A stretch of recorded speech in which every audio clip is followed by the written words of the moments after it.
Okay. This is the third time I've started this. Let's see if we can get it. Let's see if three times is the charm. But I always I'll do a quick one just to see how I look.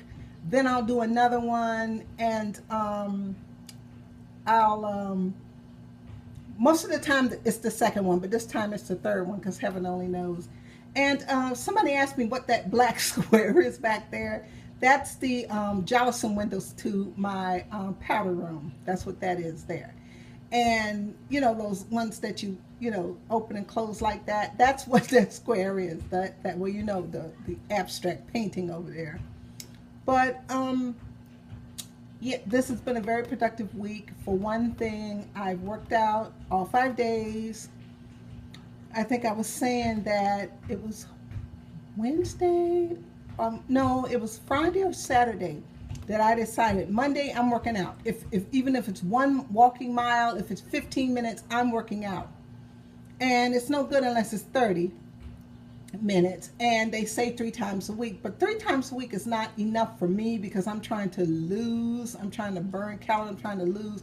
Once I, you know, get back and maintain my weight, then I can just work out 3 days a week. You know, I mean, but I'm 61 years old, so 30 minutes, 5 days a week is good. I'm still on the fish oil and everything. I'm really, really like, you know, of course, ask your doctor. Don't go by me.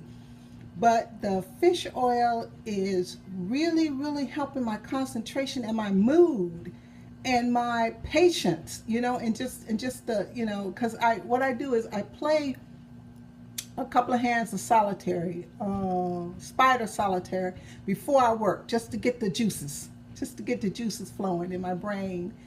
And I found that I can do a bunch of games. I can take my time. If I mess up, I can go back, you know. And it's you know, just something soothing. I just like to do it. And my word searches, you know, I do those. So I decided that because what I used to do is I was working out 6 days a week and resting just on Sunday. But I don't have my knee brace. So I've decided that I'm going to and plus, you know, I'm trying to take a little bit easy on the old lady's bones. I know I don't look it, but I'm 61 years old. And I decided to take it kind of easy on old lady's bones because, for one thing, in Japan and also in Washington State, at my sister's, I walked so far every day to get to the library to use the internet. Because like I said, she didn't have internet. So I would stretch at her house. And then, you know, that long walk was my exercise. And in Tacoma and in Tokyo, I wouldn't leave the house. I'd be in the apartment forever. And the same thing with Tokyo. I'd be there with the kids and stuff, and then every evening I'd walk to the store, but the store was 20 feet away. You know, every evening I'd walk to the store because, you know, just to get out of the house, just to get out of there. You know, so I had to work out 5 days a week. But here, I go out and eat. I go to the store every night. So I really don't have to, so 5 days a week will suffice because I leave the house, pardon me, I leave the apartment every evening, and come back. So I gotta remember to stand still. So I think 5 days a week, 30 minutes every day will suffice. And plus I'm trying to like I said before, I'm trying to take care of my knee. So I accomplished that for this week, and I've been writing. So what I do, I explained all this before. You can go back and look at some of my other videos, the ones from Washington, even back that far when I'm really talking about writing. I work with 5 pages at a time because you can look at 5 pages 100 times. You can't look at 100 pages 5 times.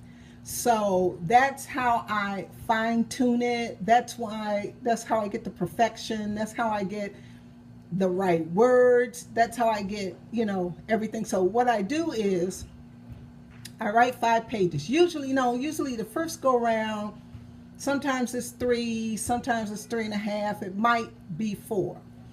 Then I go back, and you always add stuff. Like you always add, I always find myself adding dialogue. That's one thing I found that I add. I don't add a lot of 99% of the time, unless there isn't a smooth transition.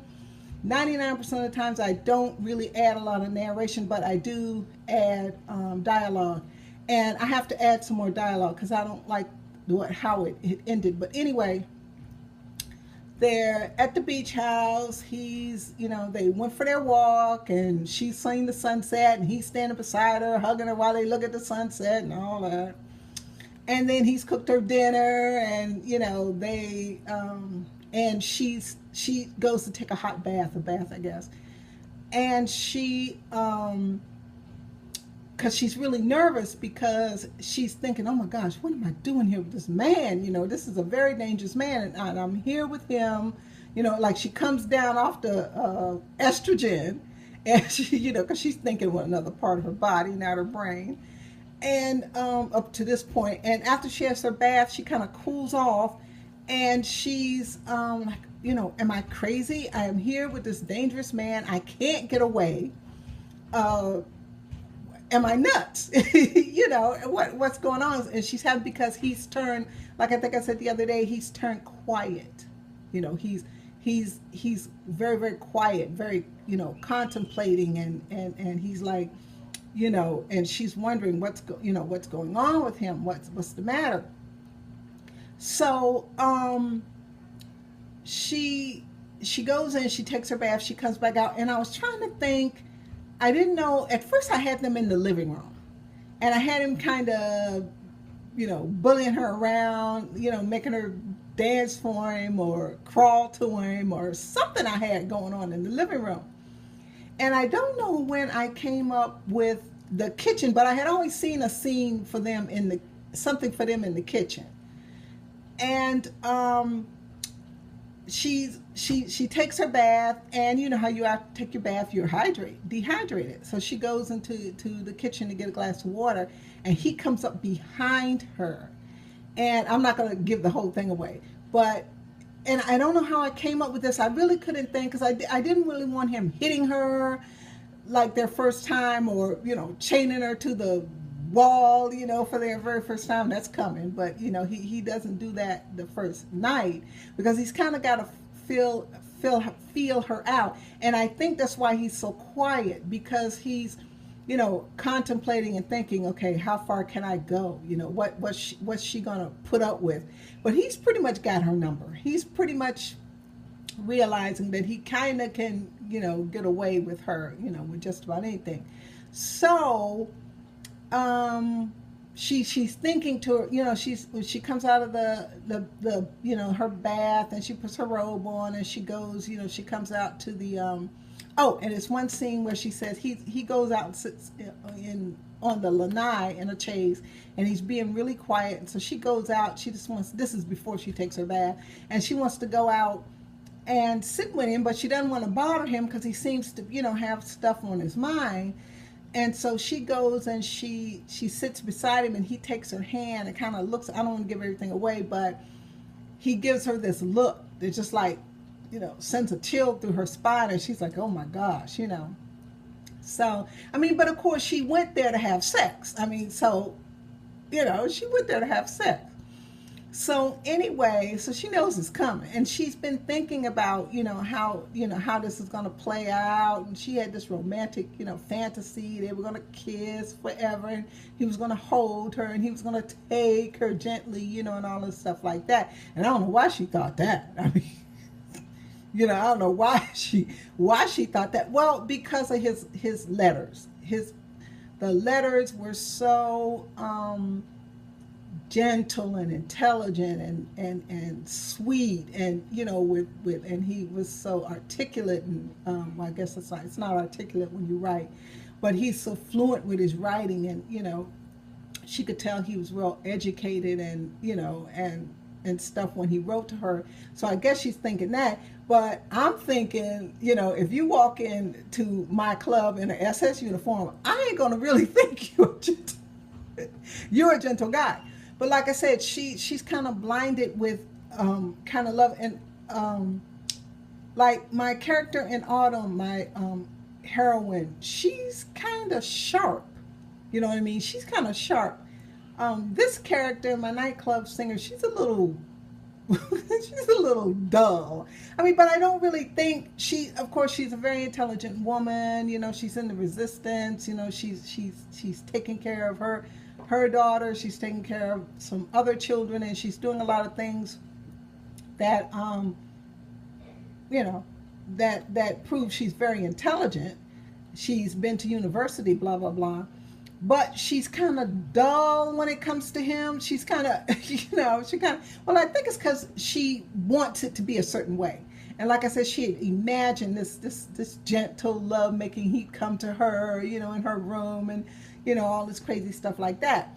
So she's in the kitchen, she's dehydrated. She goes into the kitchen to get her drink of water. She's standing there at the sink, you know, with her back, and she hears him come in and kind of feels him come in.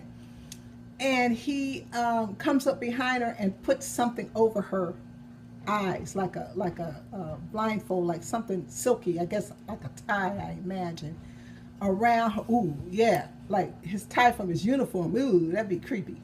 But no, I don't think he would put that around her eyes. Because he know that would freak her out. But then maybe he would. And I don't know what kind of tie. No, he has a up kind of collar, so he doesn't have on that kind of tie. He doesn't have on that kind of uniform. He has the tunic on with the collar up like this. Go look at World War II uniforms and you'll see what I'm talking about. Anyway, so he comes in and he puts something around her eyes, and she is just, it freaks her out because she doesn't like the dark. She's like me, it's got to be some little bit of light from the curtain, the door, something. The door's got to be open or some light. I can't wake up in the dark.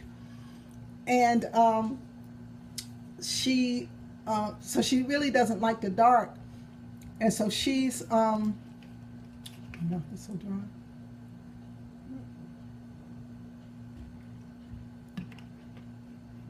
So she gets real scared and she's like, oh my God, she's like, what's going on? And he's like, shh, you know, like right in her ear, really quiet, you know.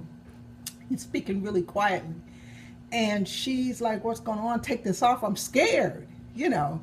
And he's like, good. You know, I'm trying to scare you. You know, but he doesn't say that. That's me paraphrasing, but I'm paraphrasing. But, you know, he's like, I'm trying to scare you, you know. And so she's really scared, and he like leads her out to his bedroom. And I really like how I describe how she knows she's in his bedroom because it smells different from her bedroom. It smells like men's aftershave and, you know, that kind of, oh, and when he comes up behind her, you know, of course he's pressing against her and she's standing at the sink and he's pressing against her and she can like smell that he smells fresh. So he's taking a bath or taking a shower or something. And he's wearing something soft and silky because she can't see. And I know it's an old wives' tale that your other senses, you know, peak, but her other senses are really peaked because she's blindfolded. So he takes her into his room. And at first I had it happening in the living room. And then I'm like, I don't know about that. So then he takes her into his room. And kind of I don't want to give it all away, but one thing leads to another. And suffice to say, she is not like this romantic thing. She thinks, you know, it's going to happen, but she gets really turned on because when they're in the kitchen, like he touches her, you know, in her private area, and he goes, you know, and he realizes that she's, well, let's just say, ready. Ready. And he comments about this ready stage she's in. And he says, well, you know, because she says, I don't like this. And then that's when he touches her and he says, well, no, you know what? I think you do like it. And so then he, okay, they're in the bedroom, all stuff's happening. So when they get done, when they get done, like she's really scared. He's really scaring her, and that's turning him on, and when they're done, when she's done, you know what I mean, and she has an orgasm.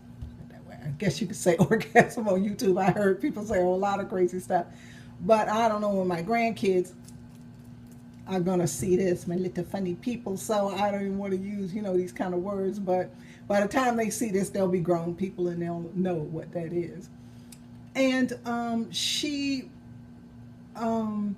when they get through, she's freaked out. He unties her eyes, and did I write that? I'm trying to think. I have to go back and look. And he untied, because I want him to untie her eyes. He unties her eyes, and she just kind of shrinks, on the other side of the bed. She's just kind of curled up and kind of, freaked out, because she's like, what's wrong with me? Because she had this romantic, interlude, champagne, and, all this rose petals on the bed, and instead of that, she gets like this brutalization, I guess you could call it. And he kind of hurts her, and she says, you hurt me, you scared me, take me home, And he goes, well, that's ridiculous, I can't take you home, because they're, on the beach, and he flew her there. So it's, he can't take her home. And that was one of the things that I really wanted her. I like to isolate my heroines, so even in short stories and stuff, so they have no way out, either physically, like in one of my short stories, either in a castle or locked in a castle and she can't get out, or with Autumn, she lives on the plantation at first, and then she lives on this farm, and it's way, way away, from the town and stuff, and that kind of thing. So either geographically, I like to isolate them, or mentally isolate them, because I didn't want her to have any choice, because that's exciting to women, that she could that she's alone with him and can't get away. He kind of says that to her, that she can't get away. And he says, well, I don't even think you want to. And then she kind of says something else, and he says, she says, well, I can't do anything like that again. And he kind of says, well, that's only the beginning. You're not, I ain't even started. I mean, I'm paraphrasing again. He's like, I ain't even started. You just wait. He's thinking to himself till I get you up there in that castle. And no, it's a chateau, actually. And so she's, all freaked out, and he kind of, makes her lay down, beside him, and he's kind of hugging her, and they're talking to that. And then he says to her, she says, well, I can't do that again. What's the matter with me? Why did I respond to that? What's wrong? And he says, oh, are you feeling ashamed? Are you feeling guilty? No, don't do that, And so she says something like, I can't do that again. And he says, you can, and you will. And that's where I stopped. But I want a little bit of more dialogue. And I think I'm going to have her, maybe after round 2, she'll get up and have this long thinking thing. I don't know. Anyway, so I'm going to stop. It's at 1901, 2, 3.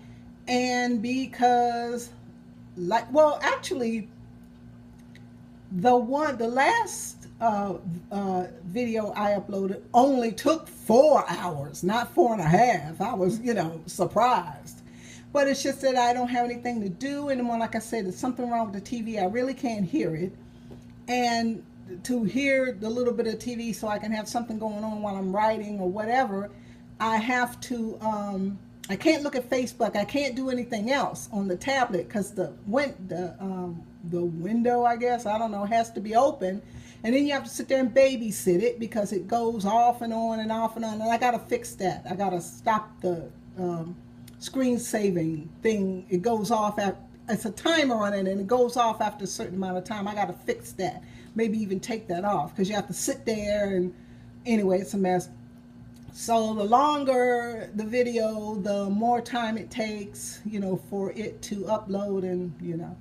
But I'm writing again, I'm working out again, things are looking good again, I'm looking good again, those dark things are gone. I just have on powder, I don't have any foundation on today, I just have powder, I don't have my lashes, got my own natural lashes. So I am going to go and maybe do a teeny bit more work. I found I can't work if I'm really tired. I can't write when I'm really, really tired. But I'm going to watch some YouTube and maybe get a teeny tiny little bit done while I kind of got an idea in my brain of something they need to talk about. So I will talk to you guys later.